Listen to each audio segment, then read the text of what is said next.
বাংলা শেষ স্বাধীন নবাব নবাব রঙিন নবাব সিরাজউদ্দৌলা একে একে সবাই ছেড়ে চলে যাচ্ছেন।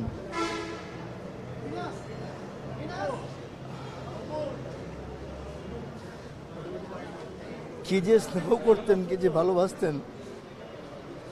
বাবার পরে যদি তার ভালোবাসা পেয়ে থাকে, স্নেহ পেয়ে থাকে, সেটা আনোয়ার হোসেন, তারপরে প্রবীণ মিত্র। অনেক অনেক স্মৃতি, কথা বলতে কষ্ট হচ্ছে। গতকালকেই অঞ্জনা ম্যাডামকে হারিয়েছি, তার সাথে তেমন কোনো স্মৃতি নেই, কিন্তু দাদা প্রথম ছবি থেকে তার সাথে সম্পর্ক।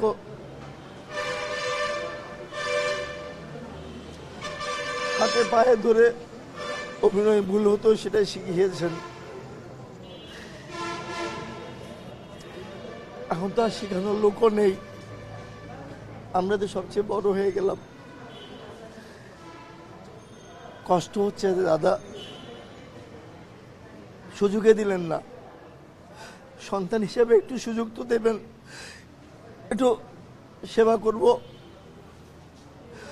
ওনার সব কথা শুনবো, ওনাকে চিকিৎসা করার সুযোগটা তো দেবেন। দিলেন না, দিলেন না, দিলেন না। যখন বৌদি অসুস্থ হয়েছিল, আমি সেই সংসারটা দেখেছিলাম। 9 মাসের জন্য চলে গিয়েছিলেন ব্যাঙ্গালোরে। এই মিথুন, আকাশ, মণি সবাই ছোট ছোট। আমি স্কুলে নিয়ে গেছি, আমি কলেজে নিয়ে গেছি, সবকিছু আমি করেছি। ছোটতে আমি চলে গেলাম, ওদেরকে দেখেন, আর কোনো কথা বলেনি।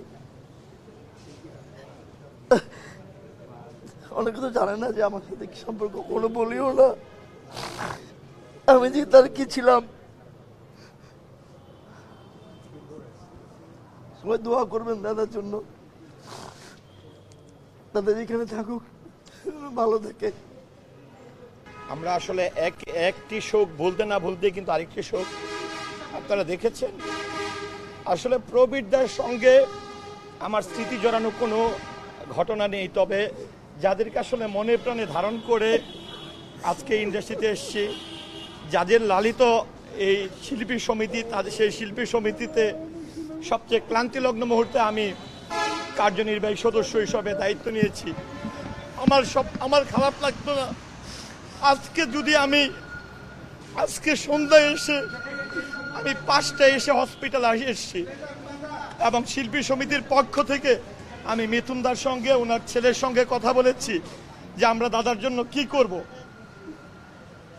কারণ গতকাল অঞ্জনা আপার এই অবস্থাতেই যখন দাফন করে আমরা শিল্পী সমিতিতে আসি, তখন দাদার সহ আমরা রাতে শিল্পী সমিতি থেকে একজন প্রতিনিধি পাঠিয়েছিলাম, যেহেতু সিসিইউতে আছে। আজকে আমি নিজে খবর পেলাম আইসিইউতে আছে, 4:30 থেকে 5:30টার মধ্যে আসতে দাদাকে দেখা যাবে। আমি 5:30টার মধ্যে এখানে এসে আমি সার্বিক দাদার খোঁজখবর নিলাম। খোঁজখবর নেওয়ার পরে আমি আশ্বস্তও করেছিলাম যে দাদার যে কোনো প্রয়োজনে শিল্পী সমাজ ওনার সঙ্গে আছে, গোটা দেশ সঙ্গে আছে, গোটা চলচ্চিত্র প্রেমীরা সঙ্গে আছে। আপনাদের যে কোনো প্রয়োজন আমাদেরকে বলবেন, কারণ এই ক্লান্তিময় মুহূর্তে আমরা যতটুকু পারি একজন প্রবীরদার জন্য আমরা আছি। সেই আশ্বস্ত করে যখন আমি এখান থেকে গেলাম, আমি ভাবতে পারি নাই যে অঞ্জনা আপা যেরকম, আমি হাসপাতাল থেকে জাস্ট কাপড় চেঞ্জ করতে বাসায় গিয়েছিলাম, বাসায় পা রাখার পরই খবর পেলাম অঞ্জনা আপা নেই, ছুটে আসলাম। কালকে দাফন পর্যন্ত, আজকে হসপিটাল থেকে জাস্ট মগবাজারে গেলাম, প্রবীরদাকে নিয়ে গল্প হচ্ছিল, কথা হচ্ছিল, অঞ্জনা আপার মিলাদ নিয়ে কথা হচ্ছিল, কিন্তু এরই মধ্যে আরেকটি শোক আমাদেরকে আল্লাহ তাআলা দিবে এটা আমরা ভাবতে পারি নাই।